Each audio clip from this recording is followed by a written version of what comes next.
अस्सलाम वालेकुम, my self Mohammad Hasnain. तो आज हम स्टार्ट कर रहे हैं सर्जिकल न्यूट्रिशन का टॉपिक, जो कि चैप्टर नंबर 19 है, फ्रॉम डोगर सर्जरी। तो इसमें जो जो इम्पोर्टेंट क्वेश्चन वो मैं आपको साथ साथ बताता जाऊंगा, और बाकी जो है वो उसका मैं ओवरव्यू आपको इससे शेयर करूंगा ताकि जल्द से जल्द ये टॉपिक कवर हो जाए। तो सबसे पहले हमारे पास है कि मेटाबॉलिक इफ़ेक्ट्स क्या होते हैं इंजरी के या।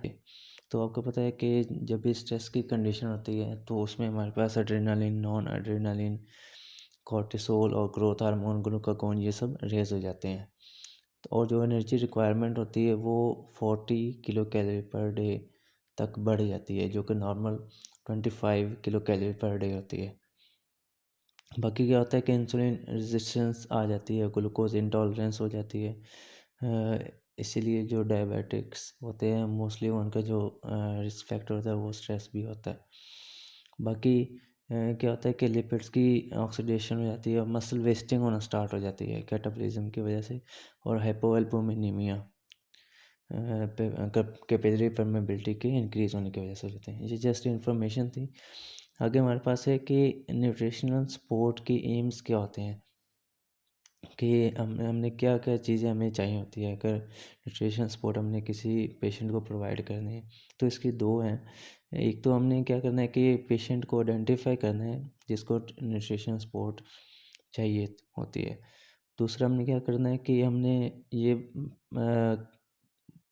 कंफर्म करना होता है कि उस जिसको न्यूट्रिशन नीड है और उसकी वो पूरी हो सकती है अगर उसको अल्टरनेट सोर्स या कोई भी फीडिंग उसकी रिक्वायरमेंट्स तक दी जाए। मतलब ये ना हो कि हम ट्राई करें लेकिन वो भी पॉसिबल ना हो, उसके हम मतलब ना पॉसिबिलिटीज़ पे डिपेंड करना होता है। तो ये दो इसकी एम्स होते हैं। एक तो आइडेंटिफाई करना होता है पेशेंट को जिसको रिक्वायर होती है, और दूसरा ये कि उसके इफ़ेक्ट्स जो होते हैं ना, ये बेनिफिट्स ओवरऑल, तो वो हमने डिफ़ाइन करने होते हैं। नेक्स्ट हमारे पास है न्यूट्रिशनल असेसमेंट। ये क्वेश्चन बहुत इम्पोर्टेंट है और ये यूनिवर्सिटी क्वेश्चन भी है, 3 से 4 दफ़ा या वह रिपीट होता है। सबसे पहले तो हमारे पास एम क्या होता है कि हमने क्यों न्यूट्रिशनल असेसमेंट करनी होती है सर्जरी के दौरान। तो उसका ये है कि जो पोस्ट ऑप कॉम्प्लिकेशन होती है मेल न्यूट्रिशन की वजह से, उसको कोप करने के लिए हम ये असेसमेंट करते हैं। इसमें हमारे पास 6 पॉइंट्स होते हैं, आप याद रखिएगा। सबसे पहले जैसे कोई भी है जो वार्ड्स में हम स्टार्ट करें तो क्लिनिकल हिस्ट्री हम सबसे पहले लेंगे। दूसरे नंबर पे हम फिज़िकल एग्जामिनेशन उसका करेंगे। नंबर थर्ड पे बॉडी मैस इंडेक्स जो है BMI। 4 पे बायोइलेक्ट्रिकल इम्पीडेंस एनालिसिस, और नंबर 5 पे एंथ्रोपोमेट्रिक मेजरमेंट्स करेंगे। और नंबर 6 पे लेबॉर्ट्री टेस्ट जो न्यूट्रिशन असेसमेंट के लिए आते हैं। अब क्लिनिकल हिस्ट्री जो सबसे नंबर 1 पॉइंट है, उसमें हिस्ट्री में हम पूछेंगे क्या पूछेंगे, एक तो उसका वेट चेंज पूछेंगे कि पिछले 6 माह में कोई वेट लॉस हुआ है, तो उससे हमें अंदाज़ा हो जाएगा। अगर 10% वेट लॉस हुआ तो माइल्ड मेल न्यूट्रिशन होगा, 30% तक है तो सीवियर होगा। उसके अलावा हम क्या डाइटरी इंटेक के उसके खाने पीने की आदत, और उसको कोई GI सिम्टम्स तो नहीं रहते, फंक्शनल इम्पेयरमेंट कोई है या क्रोनिक डिजीज़ उसको चल रही है, अल्कोहलिक तो नहीं है, या प्रीवियस कोई सर्जरी हुई है, किडनी या लिवर डिजीज़ उसको कोई क्रोनिक तो नहीं है। तो ये हम हिस्ट्री में कुछ पॉइंट्स पूछते हैं जिससे हमें अंदाज़ा हो जाता है कि उसका न्यूट्रिशन स्टेटस कैसा है। उसके बाद हम फिज़िकल एग्जामिनेशन में, जैसे जनरल फिज़िकल एग्जामिनेशन है, हेड टू टो हमने एग्जामिनेशन करना होता है। जैसे तो उसमें क्या होता है, हम स्किन आ जाती है, उसके टेक्सचर और हेपाकेरेटोसिस क्वालिटी चेक करनी होती है। नेल्स पे हम कोलिनेशिया, कलर, लिकोप्लेकिया देखना होता है। हेयर पे आइज़ आइज़ का देख सकते हैं, कोई नाइट ब्लाइंडनेस, केराटोकंजक्टिवाइटिस, माउथ अल्सर या ग्लोसाइटिस वगैरह तो नहीं, एट्रोफी तो नहीं हुई। हार्ट पे हम देखना होता है कि चैम्बर्स इनलार्ज तो नहीं हुए। एब्डोमेन तो कोई स्प्लीनोमेगाली, हेपेटोमेगाली वो देखना होता है। सीएनएस में पेरिफेरल न्यूरोपैथी और उसका मसल लॉस तो नहीं है कोई, या कोई डिजीज़ तो नहीं उसे चल रही है। मसल वेस्टिंग हमने देखना होता है, एडिमा, हैंड ग्रिप वगैरह से। बाकी नंबर थर्ड पे हमने फिजिकल एग्जामिनेशन के बाद बीएमआई चेक करना होता है। हमें पता है नॉर्मल बीएमआई जो होता है वो 18.5 से 24.9 तक होता है। उससे अगर बढ़ता है 25 से 29.9 तक जाता है तो ओवरवेट हो जाता है, और 40 से ज़्यादा हो जाता है मॉर्बिड ओबेसिटी आ जाती है। अब अगर बीएमआई कम है, यानी कि 18.5 से कम है, तो वो इससे हमें पता चलेगा कि न्यूट्रिशनल इम्पेयरमेंट है। और अगर 15 से कम होगा तो वो पोस्ट ऑफ मॉर्बिडिटी के चांसेस बहुत ज़्यादा हो जाते हैं।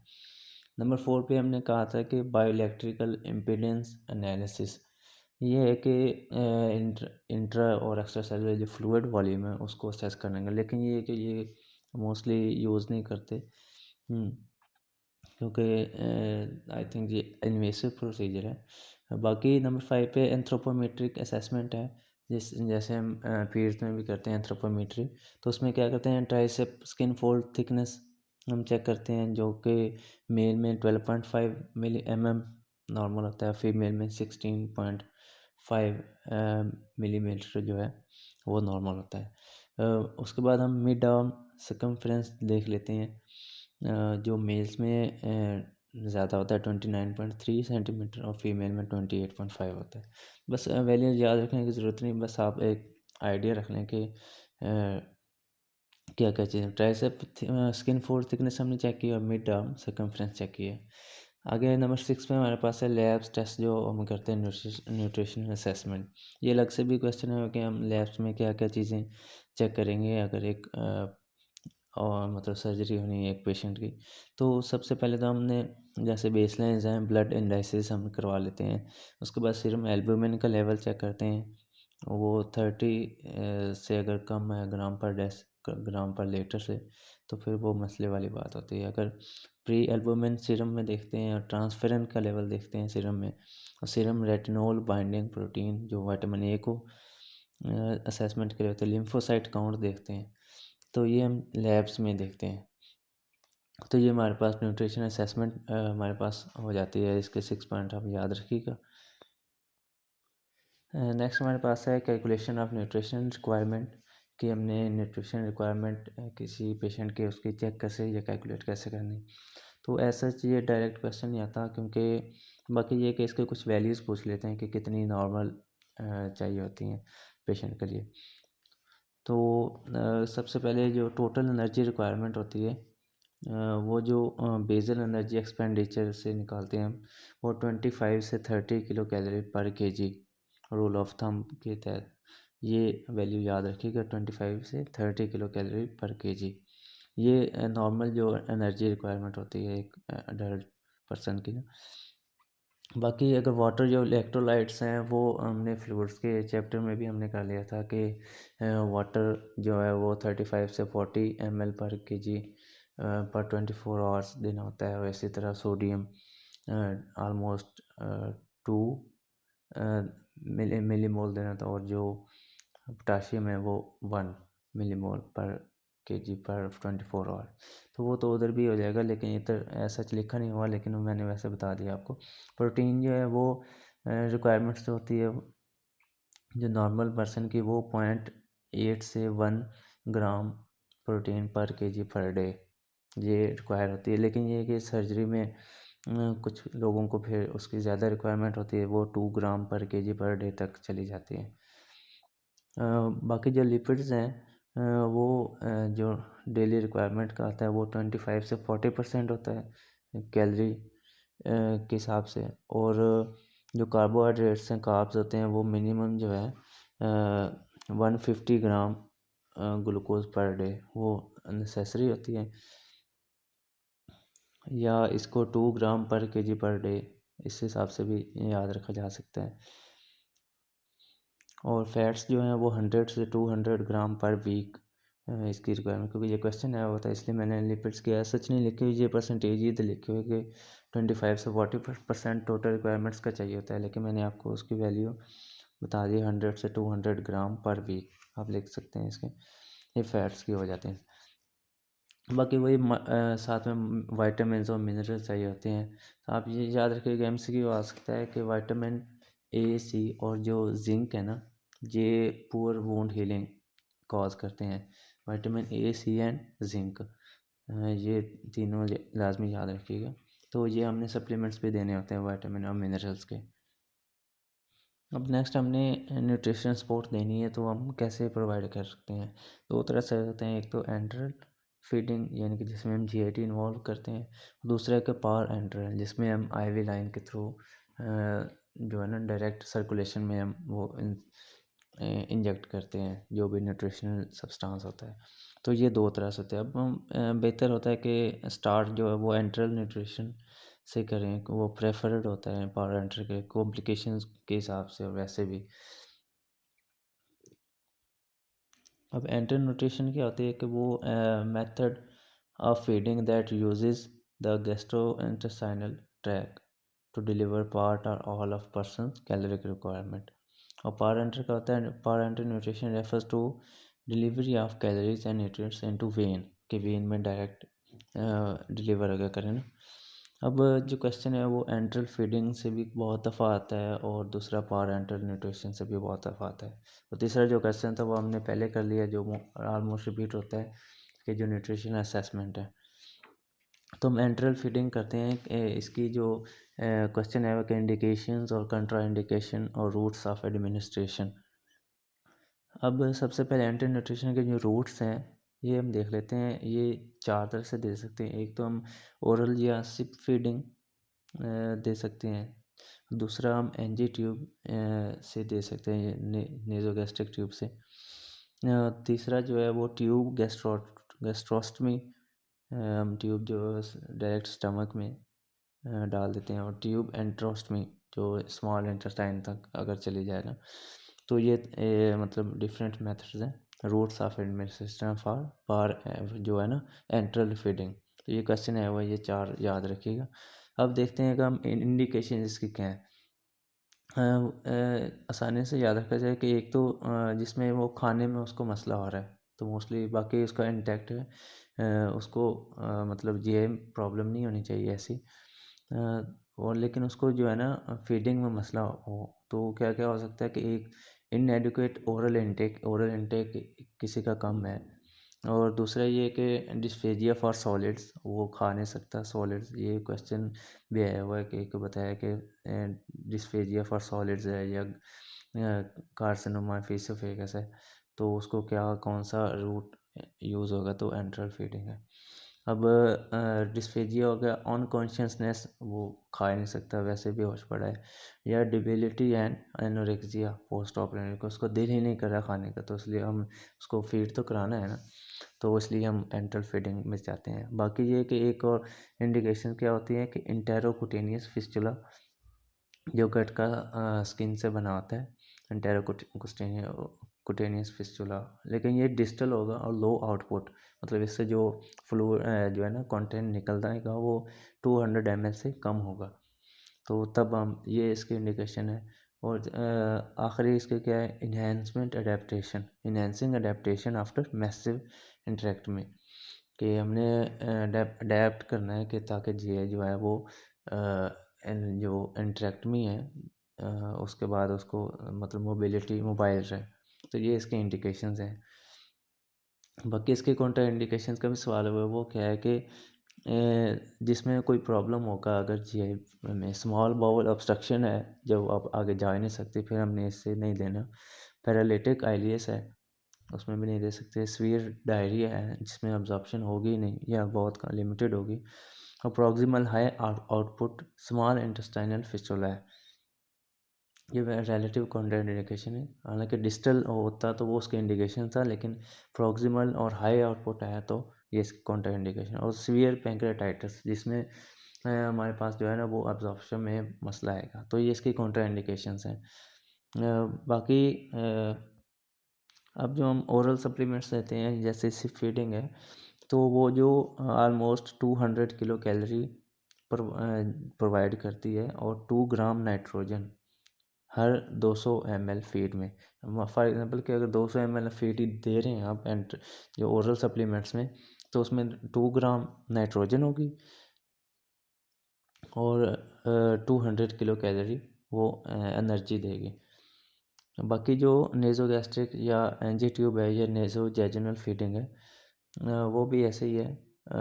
उसके प्रोटोकॉल क्या है नेज़ोगैस्ट्रिक फीडिंग के, एनजी फीडिंग के, कि हमने सबसे पहले तो इंसर्ट करना है और कंफर्म करना है कि उसकी पोजीशन ठीक है, एक्सरे करवा के। फिर हमने हेड को एलिवेट करना है 30 डिग्री तक, जब तक हम वो एंट्रल डाइट दे रहे होते हैं। फिर हमने 40 ml/h इनिशियली हम देना, और बाद में 10 to 20 ml every 8 to 12 hours, जितना वो टॉलरेट कर रहे हैं। Only liquids are and powdered solids suspended in liquid वो यूज़ होने चाहिए।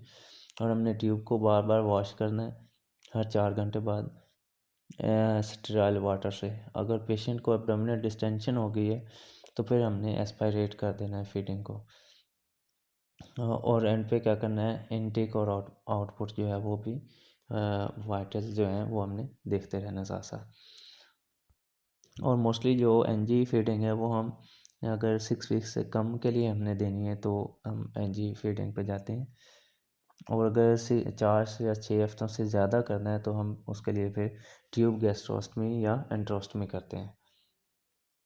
ये ओपन सर्जिकल प्रोसीजर से भी हो सकते हैं या परक्यूटेनियस एंडोस्कोपिक प्रोसीजर से भी हो सकता है। साइड इफ़ेक्ट्स इसके क्या आएंगे कि ज़ाहिर बात है कट लगा के एंट्री हो रही है तो नेक्रोटाइजिंग फिशाइटिस हो सकता है, इन्फेक्शन की वजह से सेप्सिस एब्सेस बन सकता है और फिस्टुला बन सकता है। अब क्वेश्चन है वो कि न्यूट्रिएंट फार्मूलेशंस क्या होती है एंट्रल न्यूट्रिशन के, किस फार्मूलेशन में आती हैं जो हम एंट्रल फीड देते हैं। तो वो मोस्टली जो होती हैं वो 1 to 2 किलो कैलोरी होती हैं और जिसमें 0.6 ग्राम प्रोटीन पर ml होता है।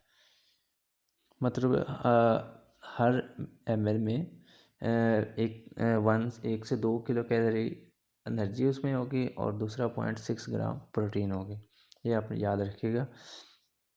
कुछ में ग्लूटामिन और फाइबर भी ऐड कर देते हैं ताकि इंटेस्टाइनल न्यूट्रिशन बढ़ सके। अब पॉलीमेरिक लिक्विड डाइट्स होती हैं जिसको ब्लेंडराइज्ड कहते हैं, और दूसरी एलिमेंटल डाइट्स होती हैं। दोनों में बस वो कंस्टिट्यूएंट्स का फ़र्क है।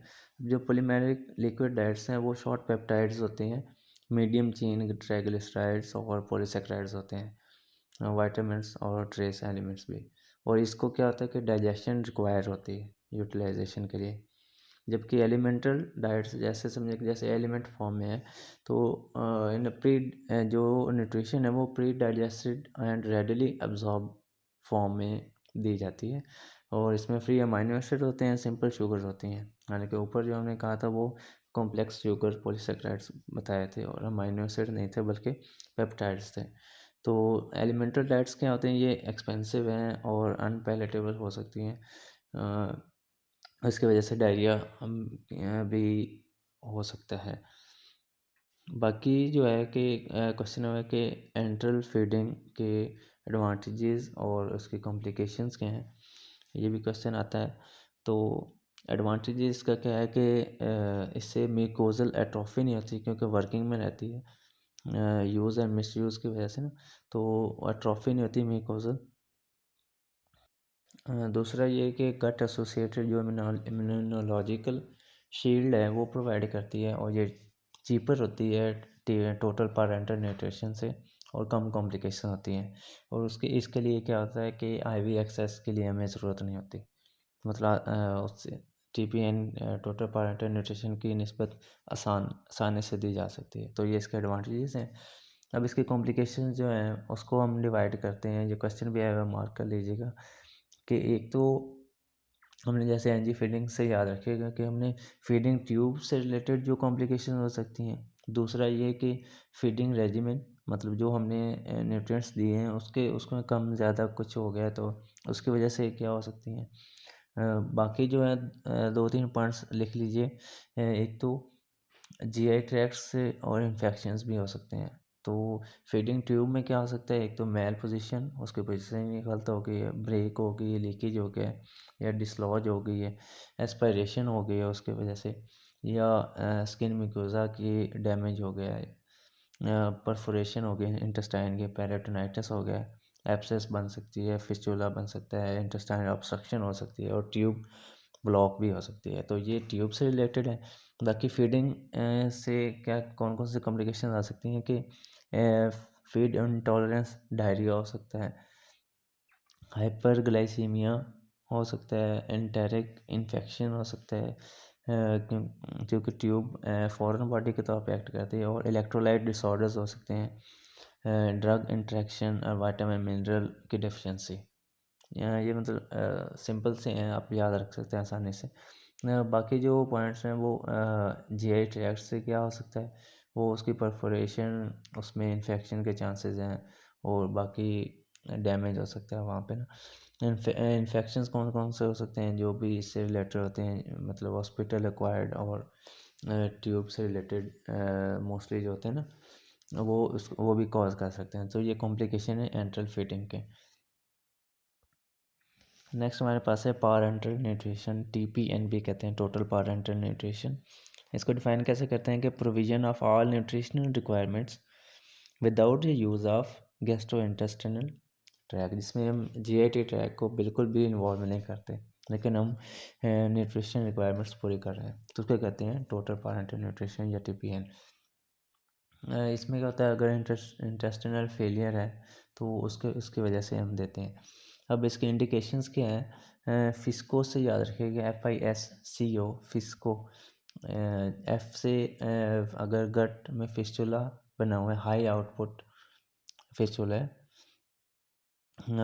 आई से क्या हो सकता है, आई से इन्फ्लेमेशन चल रही है गट में। एस से क्या होगा, शॉर्ट बॉवल या जिस सिंड्रोम जैसे होता है। और सी से क्या होगा, गट कैन नॉट कोप, यानी कि वो उसको काम नहीं कर रही। और ओ से क्या होगा, गट ऑब्स्ट्रक्टेड है, ऑब्स्ट्रक्शन आ गई है।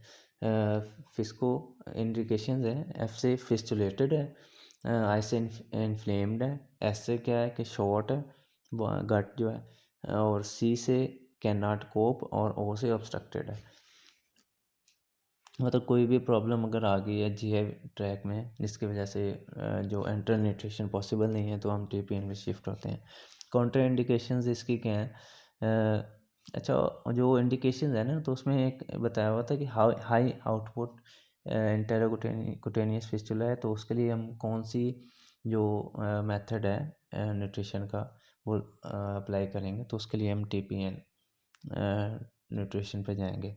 अब काउंटर इंडिकेशन इसके क्या है कि कंजेस्टिव कार्डिक फेलियर हो गया, ब्लड, क्योंकि हमने वेंस में देना होता है, तो उसकी वजह से ना ब्लड डिस्क्रेसिस है, अनकंट्रोल डायबिटीज़ है, या फैट मेटाबॉलिज्म डिस्टर्बेंस है। अब रूट्स कौन कौन से होते हैं, ये भी क्वेश्चन आया हुआ है इसका भी। रूट्स एक तो पेरिफेरल लाइन हो सकती है, या सेंट्रल वेन्स हो सकती हैं। पेरिफेरल में सेफेलिक या बेसिलिक वेन हो सकती है, या सेंट्रल में अगर आए तो जैसे CVP लाइन होती है, सब क्लेवियन इंटरनल जुगुलर यूज़ कर सकते हैं, या पेरिफेरल इंसर्टेड सेंट्रल लाइन। और जो सोल्यूशन होते हैं वो हाइपर ऑस्मोलर होते हैं, और लो इन pH होते हैं जो यूज़ होते हैं। बाकी क्या है कि लिपिड बेस्ड सोल्यूशन होते हैं, ताकि हाई कैलोरी डिमांड पूरी हो, जिसमें 20% फैट, 50 ml डेली, ये हम प्रोवाइड करते हैं। अब हमें प्रिकॉशंस कौन सी रखनी पड़ती हैं, एक तो हमने स्ट्रिक्ट एसेप्टिक टेक्निक्स फॉलो करनी है, दूसरा उस जो हम लाइन से दे रहे हैं वो सिर्फ TPN सिर्फ देंगे, और बाकी सैंपल्स वगैरह के लिए यूज़ नहीं करेंगे वो लाइन। और सिंगल ल्यूमेन कैथेटर यूज़ होने चाहिए, और उसका जो कैलिबर है वो स्मॉलेस्ट होना चाहिए जितना पॉसिबल हो। और slow rate of administration less than 3 litre per day, 3 litre से कम एक दिन में हमने देना उससे। और लिपिड बेस्ड सोल्यूशन को प्रेफर करते हैं, और टैनल्ट करते हैं, मतलब ऊपर से नज़र ना आए ज़्यादातर, सबकुटेनियस वो हो, ताकि इन्फेक्शन के चांस कम हो। और हेपरिन हमने ऐड करना होता है 900 यूनिट्स अगर रिक्वायर हो तो। अब TPN फार्मूलाज की कंपोजिशन क्या होनी चाहिए, हमने 2 से 4 लीटर एक दिन में देने होते हैं, ताकि वो 1500 से 3200 kilo calorie per day provide करें। अब जो है रेस्पिरेटरी फेलियर डाइट कौन सी होती है, तो ग्लूकोज इसमें अवॉइड करेंगे मोस्टली रेस्पिरेटरी फेलियर में, क्योंकि जो है ना इससे इंसुलिन रेजिस्टेंस के चांसेस होते हैं। इसलिए रीनल फेलियर डाइट में हम जो है वो ग्लूकोज हम देंगे इसके लिए, और 70% डेक्सट्रोज वाटर और एसेंशियल अमाइनो एसिड्स। जबकि हेपेटिक फेलियर है तो उसके लिए हम ब्रांच चेन अमाइनो एसिड्स देते हैं, वो हम यूज़ कर सकते हैं इसके लिए। तो बस जस्ट इन्फॉर्मेशन है, अगर एमसीक्यू में आ जाए, लेकिन एमसीक्यू में नहीं आएगा। आगे हमारे पास है मोनिटरिंग ऑफ पारेंटल न्यूट्रिशन, कि हमने पारेंटल न्यूट्रिशन दे रहे हैं उसको मोनिटर कैसे करेंगे। तो दो तरह से मोनिटरिंग कर सकते हैं, एक तो क्लिनिकल उसको मोनिटर कर सकते हैं, दूसरा बायोकेमिकल। अब जो क्लिनिकल मोनिटरिंग है कैसे करेंगे, फ्लूइड बैलेंस और चेक करेंगे, वाइटल्स देखेंगे, वेट उसका देखेंगे, एनर्जी साइट देखते रहेंगे कैथेटर की, फीडिंग लाइंस वो हमने चेक करते रहना है, और ब्लड कल्चर्स या कुछ साइन सेप्सिस का कुछ साइन आया हमारे पास तो वो चेक करते रहना है। तो ये क्लिनिकल मॉनिटरिंग है, जिसमें हमारे पास यानी कि vitals, weight, energy site, entry site catheter की, फीडिंग लाइंस, फ्लूइड बैलेंस, ये हमने चेक करना है।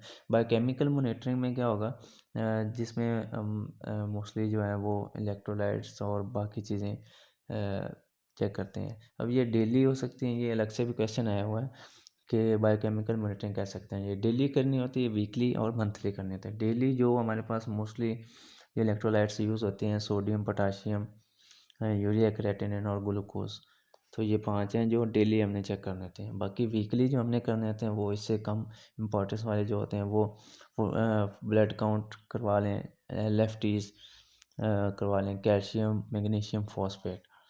बाकी जो मंथली है वो ट्रेस एलिमेंट्स आते हैं ऑलमोस्ट, सेलेनियम, जिंक, कॉपर, और उसके साथ हमारे पास यूरेनरी इलेक्ट्रोलाइट्स। तो ये हमने मॉनिटरिंग करनी होती है पारेंटल न्यूट्रिशन की। अब कॉम्प्लिकेशंस का सवाल भी आया हुआ है कि कॉम्प्लिकेशंस क्या हैं टीपीएन की, तो वही जैसे एंट्रल की हैं उससे मिलती जुलती हैं, कि फीडिंग कैथेटर से रिलेटेड है और बाकी फीडिंग रेजिमेन से क्या क्या रिलेटेड है। अब कैथेटर क्या होता है कि एक तो इंसर्शन में प्रॉब्लम हो सकती है, और दूसरा उसकी केयर करने में प्रॉब्लम हो सकती है। तो उससे इंसर्शन में क्या है, एक तो कैनुलेट सही नहीं हुआ, या नीमोथोरिक्स कर बैठे हैं, हीमोथोरिक्स हो गया, ये कार्डिक परफोरेशन या टेम्पोनेट प्लूरल फिजन हो गई है, क्योंकि ऊपर लंग्स का एरिया भी साथ ही आता है, और उसको प्रॉब्लम कर सकते हैं। बाकी आर्टीरियल पंक्चर हो गया, ब्रेकियल प्लेक्सिस इंजरी, मीडिएस्टिनल हीमाटोमा या थोरैसिक डक्ट इंजरी, तो जो जो साथ में सराउंडिंग स्ट्रक्चर्स हैं उसकी उनको डैमेज कर सकते हैं। और प्रॉब्लम्स ऑफ केयर जो बाद में हो सकते हैं, तो उसमें क्या इन्फेक्शन हो सकता है, वहाँ पे इन्फेक्टिव एंडोकार्डाइटिस अगर वो हार्ट में चला गया, एयर एम्बुलेंस बन सकता है, सेंट्रल वेनस या कार्डियक थ्रोम्बोसिस हो सकता है, या कार्ड कैथेटर माइग्रेशन या एम्बुलस बन सकता है। तो ये हमारे पास इसकी रिलेटेड टू फीडिंग कैथेटर्स हैं। और बाकी दूसरे नंबर पर रिलेटेड टू फीडिंग रेजिमेन, जो मतलब कम ज़्यादा जिसमें इलेक्ट्रोलाइट्स हो सकते हैं, या बाकी जो ब्लड के लेवल्स हो सकते हैं हाई। ये आपने मेटाबॉलिक कॉम्प्लिकेशंस का अलग से भी क्वेश्चन आया हुआ है कि मेटाबॉलिक कॉम्प्लिकेशंस क्या हो सकती हैं टोटल पारेंटल न्यूट्रिशन में। तो ऐसे समझिए कि एक तो हमने करना है ग्लूकोज को कम हो सकती है, ज़्यादा हो सकती है, हाइपरग्लाइसीमिया या हाइपोग्लाइसीमिया हो सकता है। और दूसरा क्या है कि क्योंकि हम सारी जो है वो आईवी दे रहे हैं, अपनी मर्ज़ी से नहीं खा सकते, जब देनी है देनी, नहीं तो बिल्कुल भी नहीं देंगे। तो उससे भी कम, या तो बिल्कुल ज़्यादा दे बैठे हैं या कम दे बैठे हैं। बाकी क्या हो सकता है कि जो कोलेस्ट्रॉल है वो मोस्टली बढ़ता ही है, हाइपर कोलेस्ट्रॉल और हाइपर ट्राइग्लिसराइड, ये हो सकता है। बाकी डिहाइड्रेशन हो सकती है, हाइपर ऑस्मोलर डिहाइड्रेशन। और इलेक्ट्रोलाइट्स में क्या होगा कि हाइपोनेट्रीमिया मोस्टली हो जाता है, और हाइपोकैलेमिया, सोडियम पोटाशियम कम हो जाएगा, और हाइपर क्लोरीमिया और हाइपर क्लोरीमिक एसिडोसिस। बाकी trace elements zinc, chromium, copper की भी डेफिशिएंसी हो सकती है, और एलएफटीज ड्रेंज हो सकते हैं, और इसेंशियल फैटी एसिड्स की भी डेफिशिएंसी हो सकती है। ये आपने याद रखने हैं, ये फीडिंग से रिलेटेड है। नेक्स्ट हमारे पास जो रीफीडिंग सिंड्रोम है, इसमें क्या होता है कि रीफीडिंग सिंड्रोम के कि इसमें जो सीवियर हाइपोफॉस्फेटेमिया, मतलब ब्लड में फॉस्फेट बहुत कम हो जाता है। वो क्यों होता है? क्योंकि हम एक एक टाइम पे तो दे ही नहीं रहे फीड। अब जब हम अचानक से स्टार्ट करते हैं तो कैटाबॉलिक से एनाबॉलिक जो है ना पाथवे चलना शुरू हो जाते हैं। जब एनाबॉलिक चलते हैं तो उसमें ग्लूकोनियोजेनेसिस और बाकी जो है वो मतलब जो है ना एन एनारोबिक से एरोबिक पाथवे चलता है। तो उसकी वजह से एटीपी बनना शुरू हो जाती है। तो उसमें क्या होता है कि फॉस्फेट एटीपी सिंथेसिस में यूज़ होना शुरू हो जाते हैं बार बार। उसकी वजह से फॉस्फेट स्वीयर उसके ना फॉस्फेट की डेफिशिएंसी हो जाती है। और मोस्टली जो होता है जब कार्बोहाइड्रेट डाइट ज़्यादा हो, और ये पावर एंटर न्यूट्रिशन में ज़्यादा इसकी पॉसिबिलिटी होती है कि रीफीडिंग सिंड्रोम। इसमें hypophosphatemia, hypocalcemia and hypomagnesemia, calcium phosphate और मैग्नीशियम तीनों कम हो जाते हैं रीफीडिंग सिंड्रोम। तो इसको प्रिवेंट कैसे करना है हमने कि एक तो ग्रेजुअल इनिशिएशन करवाएं, आहिस्ता आहिस्ता स्टार्ट करें टीपीएन, और साथ में फास्फोरस सप्लीमेंटेशन देते रहें। तो बाकी इसमें क्या हो सकते हैं? Arrhythmias, liver dysfunction, seizure, coma, abdominal pain, vomiting, constipation, ये इसके क्लिनिकल फीचर्स हैं। बाकी क्या है कि रीफीडिंग सिंड्रोम जो है वो उसकी एडुकेट हमने इलेक्ट्रोलाइट्स हमने मेंटेन करने हैं, रिस्क पे हैं उसको हमने आइडेंटिफाई करना है जो पेशेंट्स हैं। फ्लूइड रिससिटेशन हमने करनी है, और एनर्जी रिस्टोरेशन को आहिस्ता आहिस्ता हमने स्टार्ट करना है। फास्फोरस साथ में दें और लैब इंडिसेस की मॉनिटरिंग करें, मतलब जर्नल जो है ना जो कमी ना हो, और आहिस्ता आहिस्ता टीपीएन स्टार्ट करना है। कैथेटर रिलेटेड इन्फेक्शन जो है मोस्टली जो वो स्टेफोरियस की वजह से होता है। और बाकी इसमें क्या होता है कि हाइपर ग्लाइसीमिया हो सकता है, फीवर, राइगर्स और ल्यूकोसाइटोसिस होगा। आईवी एंटीबायोटिक्स और रिमूवल ऑफ कैथेटर ये इसका ट्रीटमेंट में आ जाता है। इको कार्डियोग्राफी करवाएंगे अगर इन्फेक्टिव एंडोकार्डाइटिस की सस्पिशन है तो। नेक्स्ट हमारे पास जो क्वेश्चन है वो nutritional consequences of intestinal resection, के मैंने इंटेस्टाइन को रिसेक्ट कर दिया है तो उसकी वजह से क्या होगा हमारे पास। तो क्वेश्चन जो आया हुआ है वो आया था कि हमारे पास जो जेजुन में वो थोड़ी सी पड़ी है, तो उसकी वजह से क्या होगा, क्योंकि आइलियम मोस्टली जो एब्जॉर्प्शन में आती है तो वो नहीं होगी, तो इसलिए हमारे पास जो dehydration, malnutrition, malabsorption और डायरिया, तो ये हमारे पास जो मेन चीज़ें हैं। तो कौन कौन सी प्रॉब्लम हो सकती हैं डिहाइड्रेशन, मतलब वाटर की, जैसे डायरिया की वजह से हो सकता है। इलेक्ट्रोलाइट्स इम्बैलेंस हो सकता है। जिंक, विटामिन B12 में, फैट, कार्बोहाइड्रेट्स, प्रोटीन की मेल एब्जॉर्प्शन, और लेट कंसिक्वेंसेस में लिथाइसिस, रेनल स्टोन्स बन सकते हैं, और डी लैक्टिक एसिडोसिस हो सकता है। तो ये आपने जनरल चीज़ें, जब मेल एब्जॉर्प्शन है तो हर चीज़ की कमी होती है, न्यूट्रिएंट्स, इलेक्ट्रोलाइट्स की और मिनरल वाइटामिन्स की। तो ये आपने याद रखने हैं। इसके साथ ये चैप्टर हमारा कंप्लीट होता है। तो दुआ में याद रखिएगा। आई होप के ट्राई मैंने की कि सारा कवर हो जाए। तो दुआ में याद रखिएगा। अल्लाह हाफिज़।